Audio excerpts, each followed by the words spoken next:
Hi legends, I'm gonna show you the easiest way for you to farm the ancestors on the Druid. A lot of people have been asking, can the Druid actually AFK farm or not? And the answer is that it is yes. You can actually gonna be able to AFK farm with your wolves, and not only that, you actually have a lot of heals and safety nets that you probably never gonna die, which is awesome. So let's dive into the skills. The first one, it is gonna be the summons wolf, and these are actually not normal wolves. So we are actually using our fire wolves, which is gonna add some burning damage. On top of that, they also have an increased attack speed, which is gonna be great. And even if they die, they actually gonna be able to passively respawn like the same way as we had with the minions Necros. And not only that, they also gonna heal you for 30% of the damage they do. So pretty much you're just gonna be immortal when it comes to it. And also, they're gonna increase 30% of your movement speed, so you can run a bit faster into the city and go and deliver your monster answers. The other one, it is gonna be the Circle of Life. This ability, it is pretty much the one that's gonna make you immortal, because if we read here, every time that your life is gonna go and drop below 40%, you're gonna have a huge heal, and this is just gonna consume your cooldown. And every 10 seconds, or if you have a lot of cooldown reduction, it can be also like every 7 seconds, which is pretty much insane.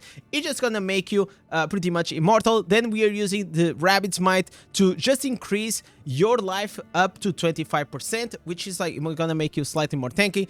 And the good thing is that this can actually be increase your beneficial effect duration up to 5 or even 6 minutes, which is pretty insane. Then we are using here the summon Oak Sage. If you are using like some primary attack while you are AFK farming, pretty much this is actually a dead slot skill, so you actually don't need it. And it's actually really easy for you to build up this build, because you only need in theory like 3 ancestors, and I'm gonna show you like the most important. So the headpiece, it is a dead slot, it does not matter.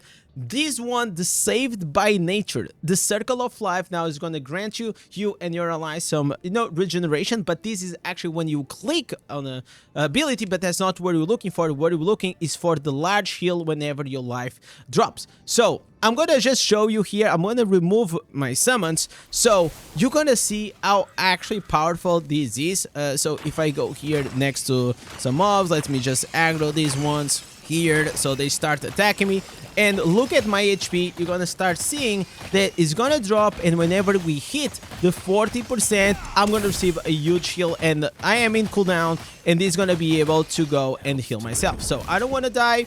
Let me actually get here the Rabbit's Might. As you guys can see, 4 minutes, and this is no beneficial effect duration, nothing. It can actually be increased way more. So if I had my pets and I had even my legendary gems, I will be able to go and just never die. It's just like a safety net. Like the cooldown, it is so short, so I kind of love to use this one. Then we're gonna use the Bargeist beacon. It's gonna turn your wolves into fire wolves. They're gonna burn, and they're gonna have extra attack speed. The Mud Routers, this one, I feel like they are just making this for the AFK farming. Like there's no other use that you're gonna use this in PvE if it's not for survivability. You don't have a lot of other options for the wolves. It's just this one for now, and I feel like this build will only get better over time. So if you have these 3 ancestors, you are pretty much done, okay? Then I added this one, the Rattling Shell, which is gonna increase our movement speed by 30%, just so we can go to the city a bit faster. And the other one, it is the Frenzied Rain, that's gonna increase the duration of the Rabbit's Might, the HP buff, by 30%. Everything else here, it is kind of like a dead slot. You don't really gonna use it. Then let's go here into the legendary gems, because at least on this character, there's not a lot of solid options, but there's a few that is gonna make a huge difference. The first one probably is gonna be anything that is Viper's Bite, Everlasting Torment, that's gonna apply dots. It is always pretty good. You also have the Spectral Glass, Berserker's Eye, you have Morn Skull, so many options for free to play. Then you can use the Void Spark. It's gonna just put a huge lightning and just gonna kill everything around. You can also use the Maw of the Deep, which is also, even at rank 1, it is gonna have this kind of like what I call it, like it's something that comes like a fish or a shark comes out of like the floor and kills everything. Then you have the running consequence, obviously increase the crit, burning, and also some explosions. You can even use the blood flow to increase, you know, your crit, and also gonna apply some bleeds. Blood soak jade you can also use, it's just gonna have an additional damage.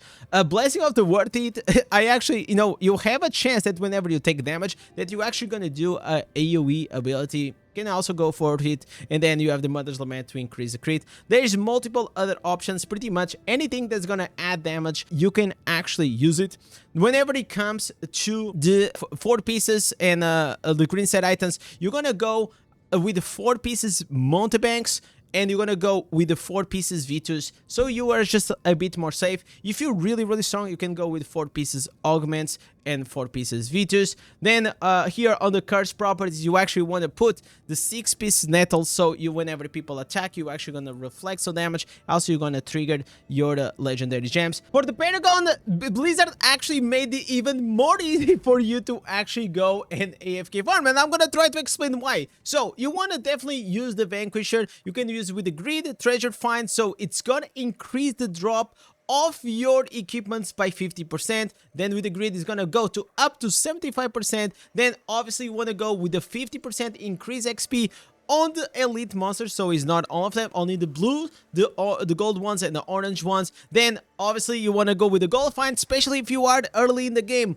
Gold, it is going to be so valuable. You can go also with the lucky one if you want, but if not, most of the players actually go here with the exorcism, which is going to increase more damage. But why am I saying that Blizzard made even more easier for you guys to AFK farm? It is because of this new legendary skill, Soul Harvester. So here's how it works. Whenever you actually gonna kill these mobs, they're gonna grant you a shield that is gonna be equal to 10% of your maximum life for 3 seconds. This cannot occur more than every 10 seconds, but look at this. The shield effectiveness is tripled when you're harvesting a soul player. So this is like for PvP, so this actually doesn't really matter. This is, bro, this actually makes it like so easy for you to just like stand still and well, you're just gonna have multiple shields, multiple heals, and that's about it. Also, I want to mention that if you are in your character, don't forget to go into your Warband Room. Then you're gonna select the protector, so it's gonna have the Shepherd's Burden, more HP, and become even more tanky. So there is a lot of things that you can actually do, but at the core of like the build, it is mainly about your wolves, and then you're just gonna be like powerful. Like if I go here and I have my even like my legendary gems, as you guys can see, the summons, they just start like attacking everyone, so now everything is dead. Let me go here. And as you guys can see, they passively start attacking, which is great. I mean, like, this is exactly what you want. Even if I didn't have like all these legendary gems, they were like pretty much still built powerful enough to kill everything. And then you also can be able to heal yourself. Though, so in a nutshell, this is pretty much the build. I mean, I've been running this for a while. I actually left this character standing for like a couple of hours, and it was pretty awesome. Like it did not die, and the more people you actually have on your spot, and if you do this as a party, the easier it is actually gonna be for you to just keep farming it. And again, you don't need to have all these 5 stars. You can do like this with a very free-to-play friendly, as long as you're adding damage, dots, or even like if you want to put like a spiteful blood just to add a bit more survivability because maybe you're gonna die. Well, that's pretty much it. For your Reforge sets, obviously you don't want to go with what we have here on the testing. You want to go, for example, with some damage to demons, critical hit damage. You want to go damage loss of control, attack speed, skill damage, and all of these good stuff that is gonna add even more damage to the character. But when I say that this is a character that it does not add a lot of damage, don't look at the resonance, because this resonance is actually a bait. My free-to-play account is actually does probably 5 or 6 times more damage than this character, and I am only like 1.8 thousand resonance. So it's all about the secondaries. Try to push your secondaries up to a really nice critical hit strike. Look at this. We are talking about 3% in this character and you're still destroying everything. If you have like 20 or 30%, it's gonna be way better. No cooldown reduction, no attack speed. So just work on everything that is gonna get you to a place that you're gonna be able to survive.